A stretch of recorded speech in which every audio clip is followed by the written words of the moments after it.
পরিচ্ছেদ। তিনি ছিলেন ইব্রাহিম আলাইসাল্লাম এর সাথে সাদৃশ্যপূর্ণ। সামাইলে তিরমিজি 10। জাবির ইবনে আব্দুল রাদিয়াল্লাহু আনহু হতে বর্ণিত, তিনি বলেন, রাসূল সাল্লাল্লাহু আলাইহি সাল্লাম বলেছেন, আমার কাছে নবীগণকে পেশ করা হয়, মুসা আলাইহিস সালাম এর মধ্যে বিভিন্ন লোকের সাদৃশ্য বিদ্যমান ছিল। তিনি যেন সানুয়াহ গোত্রের লোক।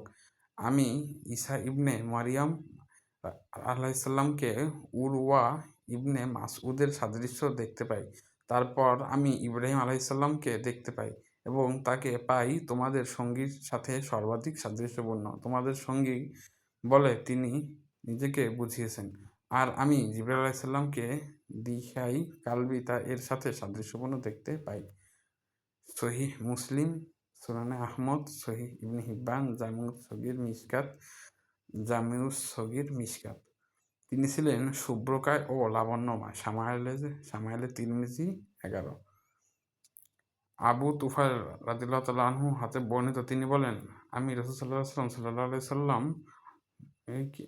কে দেখেছি, তবে তাকে যারা দেখেছেন তাদের মধ্যে আমি ছাড়া কেউ ভূপৃষ্ঠে বেঁচে নেই। বর্ণনাকারী বললেন, আমি বললাম, আপনি আমার কাছে তার বিবরণ পেশ করুন। তিনি বললেন, তিনি ছিলেন শুভ্রকায় ও লাবণ্যময়, সুসামঞ্জস্যপূর্ণ। সহিহ মুসলিম, সুনানে আহমদ, আদাবুল মুফরাদ, শারহুস সুন্নাহ, জামিউস সগীর, মিশকাত।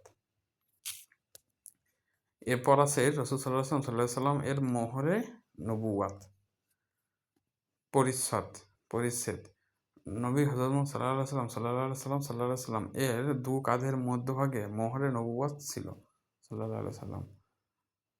খাতাম অর্থ আংটি, মোহর, সিল। মোহরে নবুওয়াত হলো রাসূল সাল্লাল্লাহু আলাইহি সাল্লাম এর দু কাঁধের মাঝামাঝি স্থানে অবস্থিত একটি গোশতের টুকরা। এটি ছিল রাসূল সাল্লাল্লাহু আলাইহি সাল্লাম এর নবুওয়াতের নিদর্শন। আর এ নিদর্শনের কথা পূর্ববর্তী আসমানি কিতাবসমূহেও বর্ণিত ছিল। সামাইলে তিরমিজি 12। সাইব ইবনে ইয়াজিদ রাদিয়াল্লাহু তাআলা আনহু হতে বর্ণিত, তিনি বলেন, একদা আমার খালা আমাকে নিয়ে রাসূল সাল্লাল্লাহু আলাইহি সাল্লামের কাছে গেলেন। এরপর তিনি আরজ করলেন, হে আল্লাহর রাসূল সাল্লাল্লাহু আলাইহি সাল্লাম, আমার ভাগ্নে অসুস্থ। তখন রাসূল সাল্লাল্লাহু আলাইহি সাল্লাম আমার মাথায় হাত বুলালেন এবং আমার কল্যাণের জন্য দোয়া করলেন। তারপর তিনি অজু করলেন। আমি তার অজুর অবশিষ্ট পানি পান করলাম এবং তার পিছনে গিয়ে দাঁড়ালাম। সহসা তার দু কাঁধের মধ্যস্থ মোহরে নবুওয়াতের প্রতি আমার দৃষ্টি পড়ে, যা দেখতে পাখির কবুতরের ডিমের মতো। আর সহিহ বুখারী, সহিহ মুসলিম, হাদিস মুজাল্লিল কাবির, শারহুস সুন্নাহ, মিশকাত। তা ছিল ডিমের ন্যায় লাল গোশতপিণ্ড। সামাইলে তিরমিজি 13। জাবির ইবনে শামুর রাদিয়াল্লাহু তাআলা আনহু হতে বর্ণিত, তিনি বলেন, আমি রাসূল সাল্লাল্লাহু আলাইহি সাল্লাম এর দু কাঁধের মধ্যবর্তী স্থানে মোহর নবুওয়াত দেখেছি। আর তা যেন ছিল ডিমের ন্যায় লাল গোশতপিণ্ড। সহিহ মুসলিম, সুনানে আহমদ, মুস্তাদরাকে হাকিম, সহিহ ইবনে হিব্বান, জামিউস সাগীর, মিশকাত। সামাইলে তিরমিজি 14। রুমায়সা রাদিয়াল্লাহু তাআলা আনহু হতে বর্ণিত, তিনি বলেন, সাদ ইবনে মুআজ রাদিয়াল্লাহু আনহু এর ওফাতের দিন আমি রাসূল সাল্লাল্লাহু আলাইহি সাল্লামকে বলতে শুনেছি যে তার মৃত্যুতে রহমান আল্লাহ তাআলা এর আরশকে ফুটেছিল। রুমায়সা রাদিয়াল্লাহু তাআলা আনহু বলেন, রাসূল সাল্লাল্লাহু আলাইহি সাল্লাম যখন এ উক্তি করেন তখন আমি তার এর নিকটে ছিলাম যে ইচ্ছা করলে তার মোহরে নবুওয়াত চুম্বন করতে পারতাম। মুসনাদ আহমদ, মুজামুল কাবির, মারেফাতুস সাহাবা। পরিচ্ছেদ। সেটি ছিল এক গুচ্ছ কেশের মতো। সামাইলে তিরমিজি 15। আবু যায়েদ আমর বিন আখতাফ আনসারী রাহমাতুল্লাহ আলাইহি হতে বর্ণিত, তিনি বলেন, রাসূল সাল্লাল্লাহু আলাইহি সাল্লাম আমাকে বললেন, হে আবু যায়েদ, আমার কাছে এসো এবং আমার পৃষ্ঠদেশে হাত বুলাও। তখন আমি তার পিঠে হাত বুলাতে থাকলাম। এক পর্যায়ে আমার আঙ্গুলগুলো মোহর নবুওয়াতের উপর লেগে গেল। বর্ণনাকারী আমর বিন আখতাব রাদিয়াল্লাহু আনহুকে বললেন, খাতাম নবু মোহর নবুওয়াত কী জিনিস? তিনি বললেন, এক গুচ্ছ কেশ। মুসনাদে আহমদ, মুস্তাদরকে হাকিম। পরিচ্ছেদ: সালমান ফার্সি রহমতুল্লাহ আলাইহি মোহরে নবুওয়াত দেখে ঈমান এনেছিলেন। শামাইল তিরমিজি 16। আবু বুরায়দা রাদিয়াল্লাহু তাআলা আনহু হতে বর্ণিত, তিনি বলেন, রাসূল সাল্লাল্লাহু আলাইহি সাল্লাম এর মদিনায় হিজরতের পর একবার সালমান ফার্সি রাদিয়াল্লাহু তাআলা আনহু একটি পাত্রে কিছু কাঁচা খেজুর নিয়ে এলেন এবং তিনি তা রাসূল সাল্লাল্লাহু আলাইহি সাল্লাম এর সামনে রাখলেন। রাসূল সাল্লাল্লাহু আলাইহি সাল্লাম বললেন, হে সালমান, এগুলো কিসের খেজুর? অর্থাৎ হাদিয়া না সাদাকা? তিনি বললেন, এগুলো আপনার ও আপনার সাথীদের জন্য সাদাকা।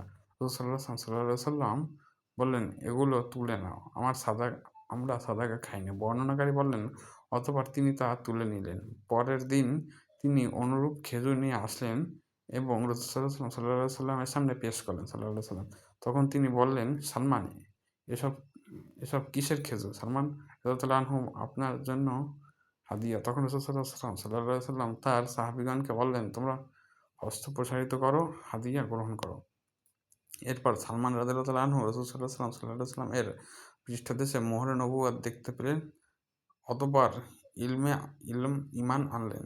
বর্ণনাকারী বলেন, সালমান রাদিয়াল্লাহু আনহু জনৈক ইয়াহুদীর গোলাম ছিলেন। রাসূল সাল্লাল্লাহু আলাইহি সাল্লাম তাকে এত দিরহামের বিনিময়ে এবং এ শর্তে খরিদ করেন যে সালমান তার ইয়াহুদী মনিবের জন্য একটি খেজুর বাগান করে দেবে এবং তাতে ফল আসা পর্যন্ত তত্ত্বাবধান করতে থাকবে। রাসূল সাল্লাল্লাহু আলাইহি সাল্লাম তার নিজ হাতে একটি চারা সবগুলো রোপণ করলেন এবং একটি চারা গাছ ওমর রাদিয়াল্লাহু আনহু রোপণ করেছিলেন। সে বছরই সকল গাছই খেজুর আসলো, কিন্তু একটি গাছে খেজুর আসলো না। তখন রাসূল সাল্লাল্লাহু আলাইহি সাল্লাম বললেন, এই গাছটির এই অবস্থা কেন? ওমর রাদিয়াল্লাহু আনহু বললেন, হে রাসূল সাল্লাল্লাহু আলাইহি সাল্লাম, আমি এটি রোপণ করেছিলাম। তখন রাসূল সাল্লাল্লাহু আলাইহি সাল্লাম ওই চারাটির উপরিয়ে আবার রোপণ করলেন। ফলে সে বছরই তাতে খেজুর আসলো। ব্যাখ্যা: আরবি: আমরা সাদাকা ভক্ষণ করি না। এ বাক্যের মধ্যে আমরা রাসূল সাল্লাল্লাহু আলাইহি সাল্লাম এর ওই সমস্ত আত্মীয়স্বজনকে বোঝানো হয়েছে যাদের জন্য সাদাকা খাওয়া হারাম। সুনানে আহমদ, শারহুল মাআনি, মুসনাদুল বাজ্জার। শামাইল তিরমিজি 17। আবু নজর আও আকি রহমতুল্লাহ আলাইহি হতে বর্ণিত, তিনি বলেন, আমি আবু সাঈদ খুদরী রাদিয়াল্লাহু আনহুকে রাসূল সাল্লাল্লাহু আলাইহি সাল্লাম এর মোহরে নবুওয়াত সম্পর্কে জিজ্ঞেস করলাম। তখন তিনি বললেন, তা ছিল তার পৃষ্ঠদেশের উপর এক টুকরা বাড়তি গোশত। জামিউস সগীর, সিলালি সহিহা। পরিচ্ছেদ: এটি ছিল মুষ্টিবদ্ধ আঙ্গুলের ন্যায়, আর এর চারপার্শ্বে আঁচিলের মতো কতগুলো তিলক ছিল। শামাইল তিরমিজি 18। আব্দুল্লাহ ইবনে শারজিস রাদিয়াল্লাহু আনহু হতে বর্ণিত, তিনি বলেন, একদা আমি রাসূল সাল্লাল্লাহু আলাইহি সাল্লাম এর কাছে আসলাম। তখন তিনি তার সাহাবীগণের মাঝে ঘুরতেছিলেন। এক